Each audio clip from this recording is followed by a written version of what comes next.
What's up, everybody? It's Thunder Drummer here again with a helpful how-to video.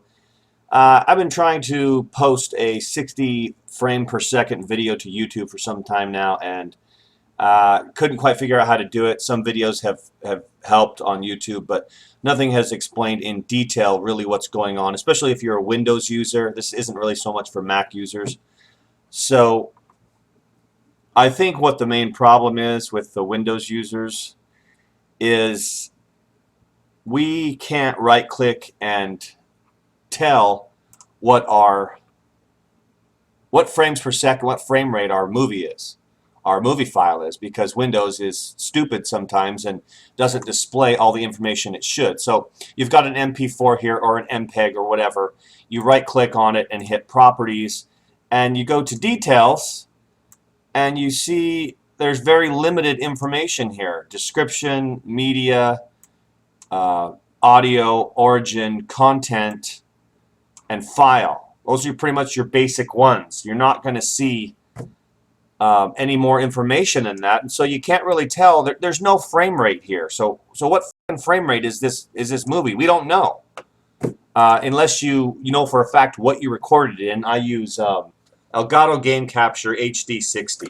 So the 60, I'm sure, means frames per second, so it means it's capable of recording in frames per second, but you got to make sure that setting's turned on. Now, I'm not going to go into that too much because you guys might use something else. But whatever you record with, A, make sure it's capable of doing 60 frames per second, and B, make sure that that option is turned on within that program. But I think where these YouTube videos are missing the mark on how to get a 60 frames per second video uploaded to YouTube, where they're missing the mark is that you can't just, if you're a Windows user, you can't just right-click on anything and expect it to show you information. Windows isn't built like that. It should be. Trust me, I hear you. It should be, but it's not. So let's do a search for this program is called Everything. If you don't have it and you're a Windows user, I would suggest going and getting it right now. It is the greatest program ever.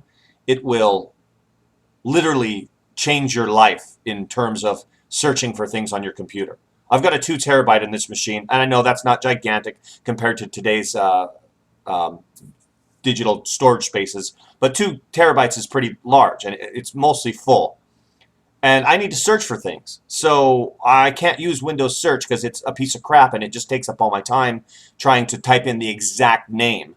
And I mean, I've even done searches where I have the exact name exactly written down as it should be, and Windows pretends like it doesn't exist. I can be looking at the file, and Windows says, no. Windows Search says, no, we don't know what you're talking about. Yet I'm looking at the file. I know that the file exists, and I know that I've named it correctly. So save yourself some hassle. Go get Everything. It's just called Everything. It's free, and it's badass. It will find everything. You type in a phrase, it will find everything. You can refine your search by telling it to match the whole word, the case, the path, the diacritics. I don't know what those are. I mean, it's just, there's so much to this program, and it's free. It's badass. And I'm going to show you another program later that's going to solve this 60 frames per second bullshit. So we use the wildcard, the star there, to search star, and let's search for MPEGs. I showed you an MP4. So here's an MPEG. For some reason, an MPEG will show the video. We'll have the video here, and your computer may be different, but on my computer, for some reason, Windows decides to show in the properties under details, it shows information about the video for an MPEG, but it won't for an MP4. And I would say MP4s are probably the most widely used. So if you're using an MP4 for your YouTube video and you're having trouble determining what frames per second it is, what's its frame rate, because you've got to know what its frame rate is, what frame rate it was recorded in, it was captured in. If it's not captured in 60 frames per second, then I don't believe you can render it in 60 frames per second. I think you can, but you've got to go through a whole other kind of converting process headache bullshit. The best thing to do is capture in 60 frames per second and then render in 60 frames per second. So your MP4s, you right-click, hit Properties. I showed you this before. It's not going to show you anything about them. Windows is not going to show you the information that it should be showing you. So go get a program called MediaTab. It's fucking awesome. It's free, and you can donate if you want, which I suggest you do. somebody wrote this program in their, mom's basement, and they're living off the $5 that a few people send them each year for coding this awesome program. So this is what MediaTab does. And it goes really well with everything. If you have the everything program and the MediaTab program, you bring up your everything, you type in your wildcard MP4, look at any MP4, any file for that matter, right click, and then you'll have a new tab here in the property section called MediaTab. Now again, I'll show you details, you get description, media, and most of this stuff isn't even filled out. I can write stuff in here. I don't know what this is. I don't know what they were thinking. So this doesn't show me anything about the frame rate, which is really irritating. As a matter of fact, this doesn't show me anything that I don't already really know. The date, the folder path, the item type. I know it's an MP4. Anyways, MediaTab. Boom. Check this. You can see everything. Everything. Even says the full name, MPEG-4. Format profile, QuickTime. The codec ID.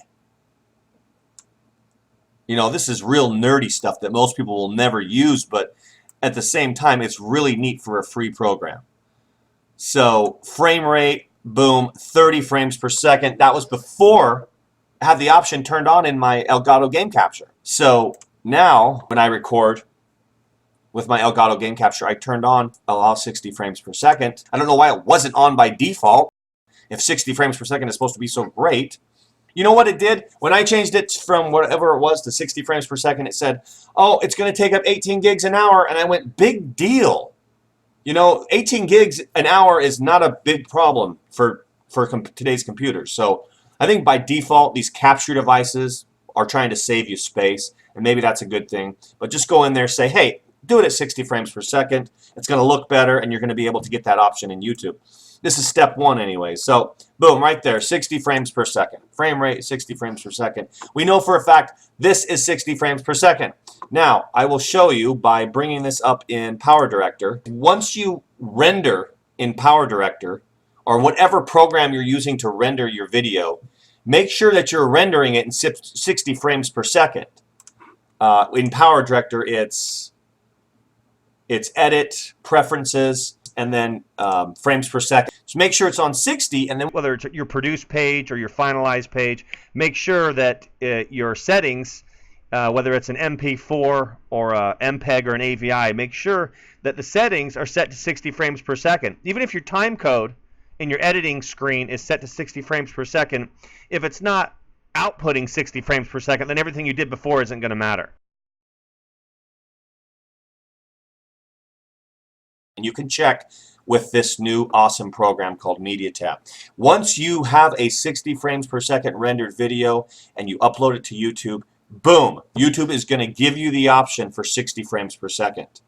Now, when you first upload your video, you've got to wait, especially if it's high definition, which I'm sure it is, and it's 60 frames per second.